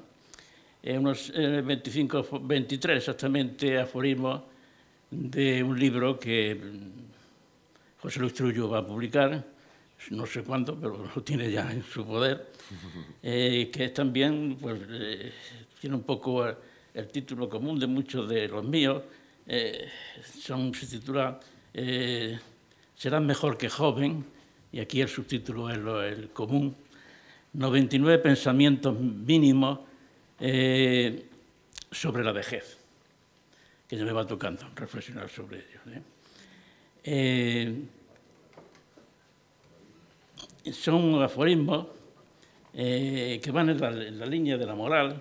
Alguien había dicho, me parece Mazal, que el aforismo filosófico o es moral o no es aforismo, ¿no? Yo en ese sentido echo de menos que mis aforismos no tengan quizás este baño que veo en muchos de vosotros, este baño de lirismo y tal, sino que son excesivamente, quizás, no lo sé, estoy criticándome a mí mismo, claro que soy tonto, excesivamente, como diríamos, filosófico en el sentido tradicional de las palabras. Mi profesión siempre ha sido la filosofía y tengo un poco enraizado la idea del aforismo, pues como desde la sentencia griega hacia acá, ¿no? Bueno, pues estos aforismos sobre la vejez que he seleccionado, comienzo con el primero de ellos, que dice así: el amor, la belleza y la salud no tienen efectos acumulativos. Curiosamente, la edad, la enfermedad, la fealdad y el deterioro, sí. Estas son la ordenada y la abscissa, el eje de coordenadas de los procesos de la vida, el verdadero eje del mal. Si supieran a cuánta gente que se burlaba de la vejez he visto envejecer, parafraseando a Nietzsche, podría decirle a estos jóvenes: ahora eres mejor que viejo, luego serás mejor que joven. Por eso le había titulado al libro Serás mejor que joven. El entusiasmo es el pan diario de la juventud, el escepticismo el vino diario de la vejez.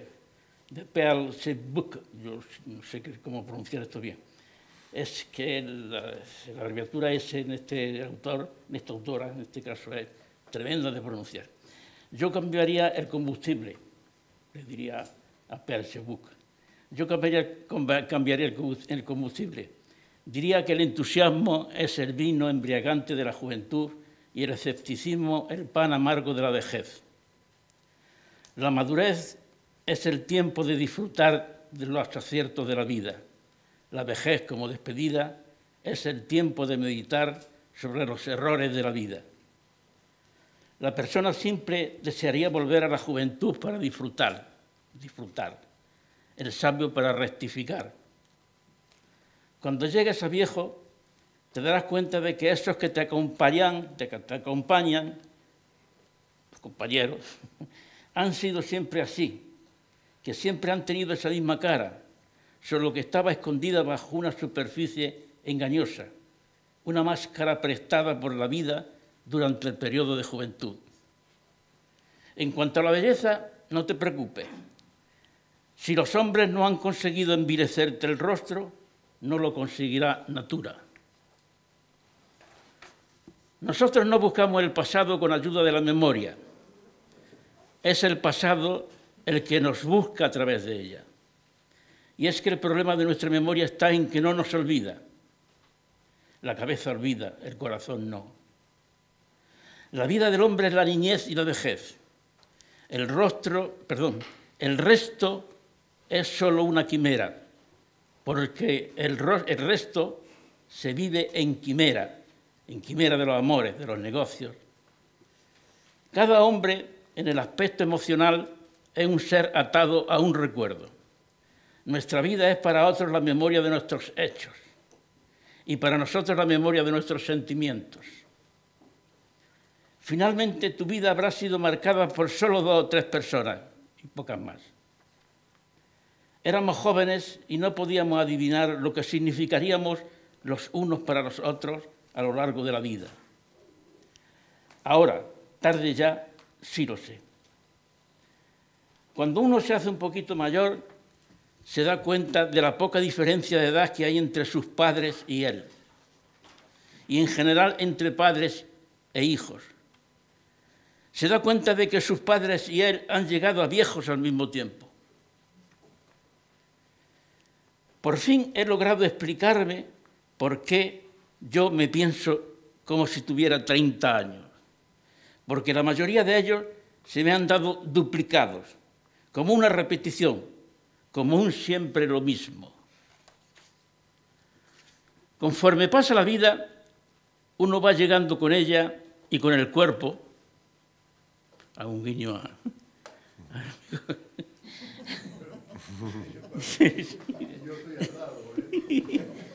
Te hago un guiño. Conforme pasa la vida, uno va llegando con ella y con el cuerpo a un acuerdo de mínimos, cada vez más mínimos. Con la vejez es una fidelidad nueva la que te enseña el cuerpo. Actúa siempre como si estuviera haciendo testamento. Verás lo feliz que te hacen todas las cosas. Verás cómo disfrutas con cada una de ellas. Yo, por mi parte, cuando salgo a pasear, salgo ya a despedirme de las cosas. El viejo no quiere morir, no tanto por amor a la vida, cuanto por el vicio de vivir. Pues más allá de una costumbre, vivir es un vicio. Toda mi vida he estado preparándome para la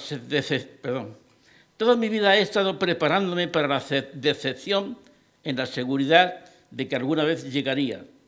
Ahora que ha llegado, estoy decepcionado de que esa preparación no haya servido de nada. Al menos con la vejez uno consigue liberarse de la obligación y sufrimiento de tener que gustar a los demás y darles la razón. Es una pena que aquel asombro por la realidad de que nos habla Aristóteles dice que el comienzo de la sabiduría es el asombro de la realidad. Es una pena que aquel asombro por la realidad de que nos habla Aristóteles como inicio de la sabiduría venga demasiado tarde en la vida. Así que la filosofía suele ser un amor tardío en el hombre, pero muy fiel, tan fiel que cuanto más viejo se haga, más buscará su compañía. Bueno, pues esto es lo que he seleccionado. Muy bien. De los 99, he seleccionado pensando también en la brevedad, porque, bueno, cuando escribo, pues son pensamientos, intuiciones sobre la vida que les lleva al papel, unas veces en un renglón y otras veces son, pues no sé, 15 renglones a veces, 3. Bueno, la cuestión de seleccionar lo más breve. Yo pienso que la brevedad es una característica del aforismo, evidentemente, pero que si la limitamos a la brevedad, entonces no hemos cargado a Nietzsche, a Gracián y a muchísimos aforistas. De todos modos, aquí estoy seleccionado, bueno, aparte de la calidad que he visto en alguno de ellos, frente a otros, pues he seleccionado también un poco los breves. Vale, gracias. Muchísimas gracias, Emilio.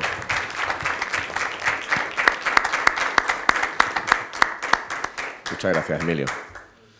Pues continuamos. ¿Qué? ¿Sí? Venga, pues presentamos a Carmen. ¿Tu nombre es Carmen? Carmen. ¿Pero tu apellido? Galvez. ¿Calvez? Galvez, sí.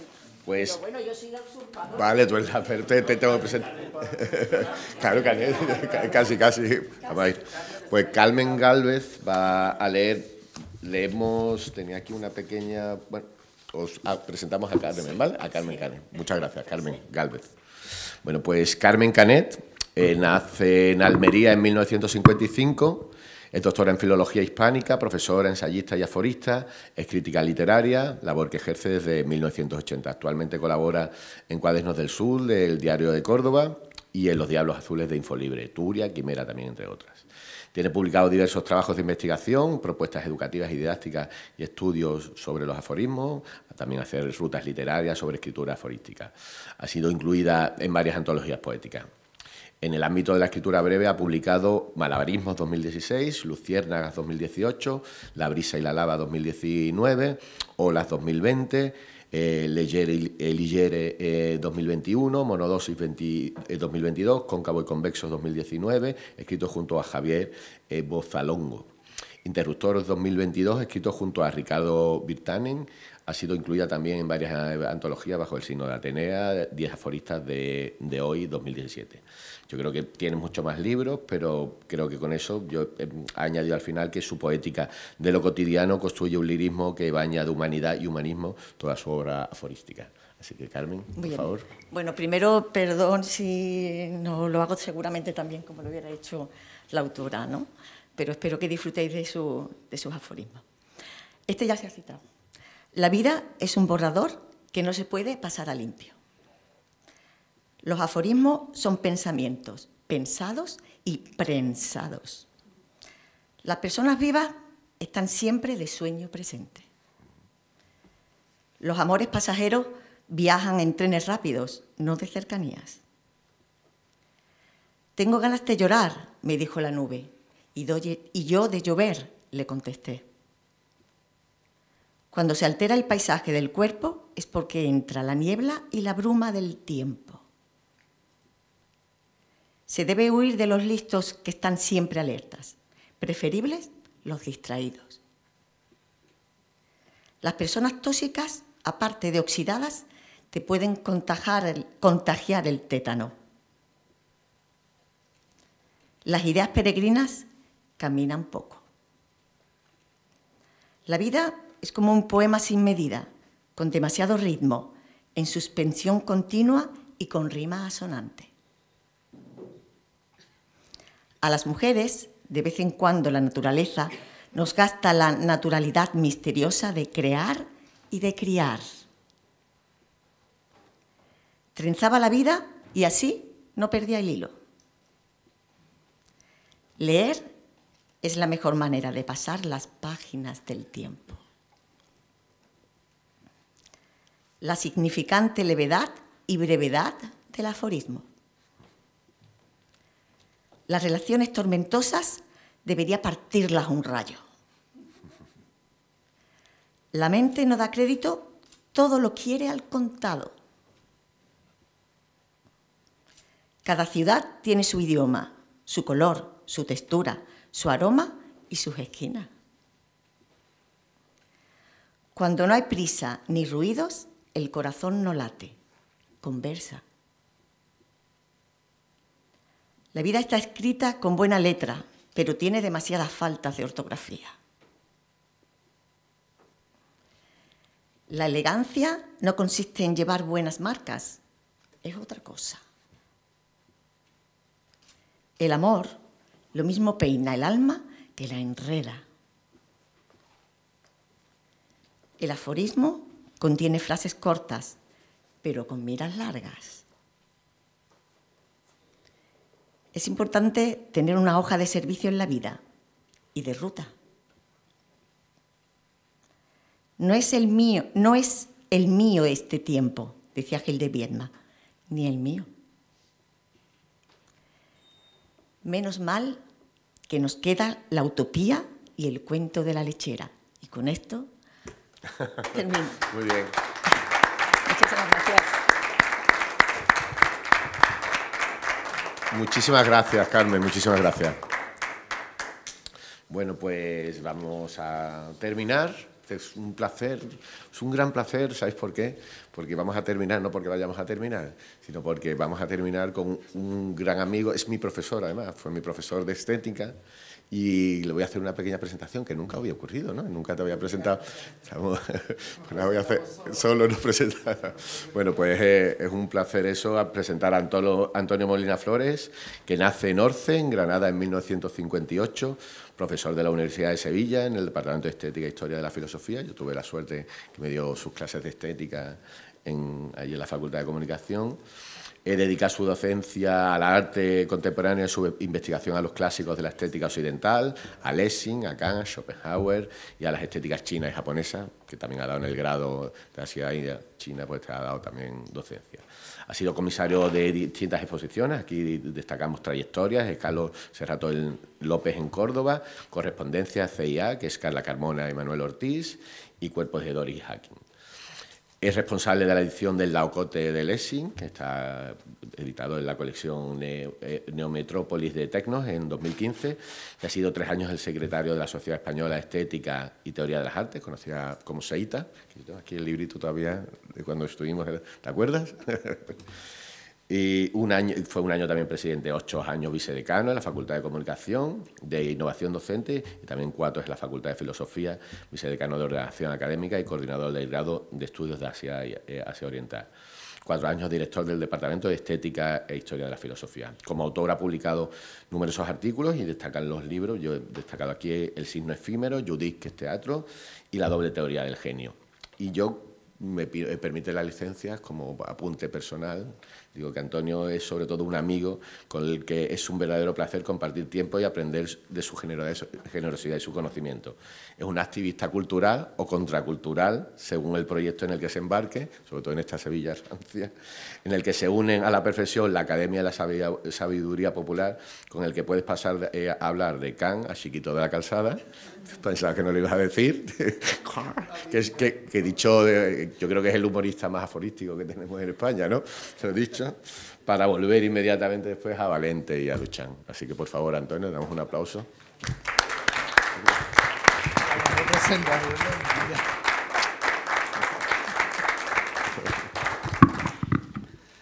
Muchas gracias. Me van a permitir que le dedique esta presentación a Manuel Ángel Vázquez Medel por muchos motivos. Y bueno, Meditaciones de Marco Aurelio, Apotegmas de Filosofía Antigua de Erasmo de Rotterdam, Pensamientos de Pascal, Aforismos de Lichtenberg, Proverbios de Antonio Machado, aforismos también de Oscar Wilde y Pessoa, por no repetir los que ya ha dicho Manuel Ángel, Soleares o versos largos de la Seguirilla, Sofismas de Vicente Núñez, aforismos de Erika Martínez y Carmen Camacho.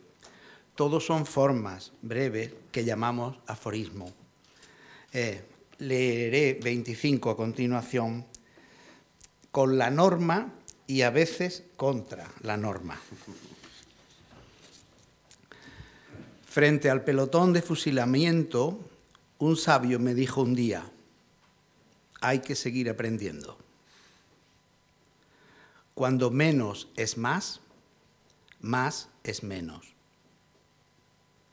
El cáncer es la entropía de la célula. Todo trabajo en soledad es la búsqueda de un nosotros. Antes de iniciar una guerra, conviene sopesar la munición del enemigo. La envidia es el dogal de los mediocres. Toda mi vida parece la preparación para una frase que nunca escribo. Antonio, lo único que sé hacer de modo inimitable es perder el tiempo. Queremos saber de arte, pero se nos va viva la liebre muerta de Boyce. Los temas capitales de la filosofía y la literatura son el amor, el diálogo y la muerte.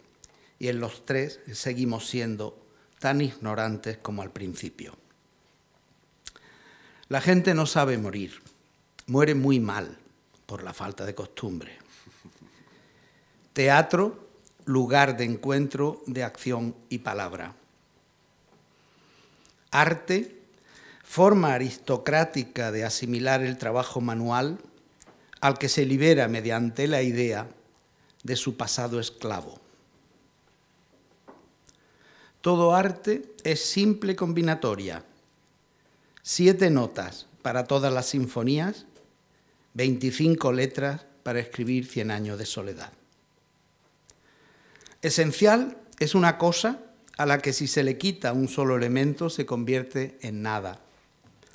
La página en blanco, Mallarmé, la habitación vacía, Adolf Loos, el silencio, John Cage, poema en el espacio, el jardín Zen.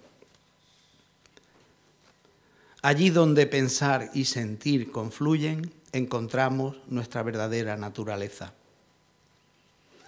La belleza es el punto ciego en el que el tiempo se convierte en espacio y el espacio se diluye en el tiempo. Hay escritores herbívoros y escritores carnívoros. Los carnívoros devoran la pieza con ansiedad y nos transmiten su estrés. El escritor o la escritora que publica ensayos es siempre narcisista. Lo que de verdad interesa a los demás es el ensayo junto al error. La belleza es a los ojos lo que la caricia a la mano. El que solo lee a los clásicos se pasa la vida pisando calaveras. Cuenta María Kodama que Borges, ya ciego, padeció insomnio.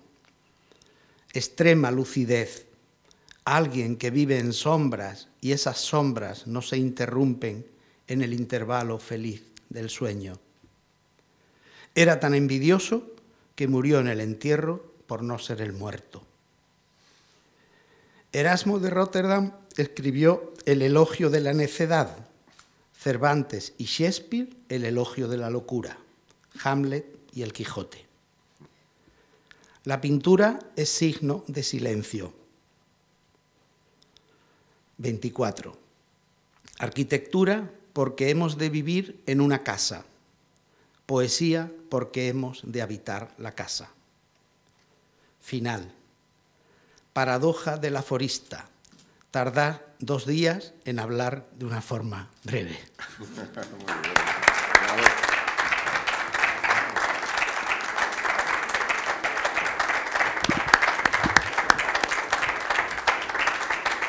Pues muchísimas gracias, Antonio. Un auténtico placer. Y José Luis, Manuel Ángel, ¿queréis cerrar, clausurar, terminar, despediros? Ha sido un placer. Venga, vosotros dos.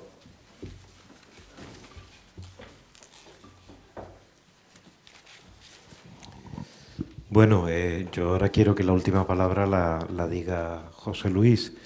Yo, como los amigos saben, me gusta siempre en estas cosas terminar con los versos de Juan Ramón Jiménez en Animal de fondo, luego Dios deseado y deseante con minúsculas. Gracias te las doy siempre. ¿A quién las doy? A la belleza inmensa se las doy. Muchas gracias por habernos permitido en estos días momentos de tanta intensidad en nuestro camino que nunca vamos a dejar hacia horizontes de verdad, de bondad, de belleza. Muchas gracias. Amén. No tengo nada más que decir.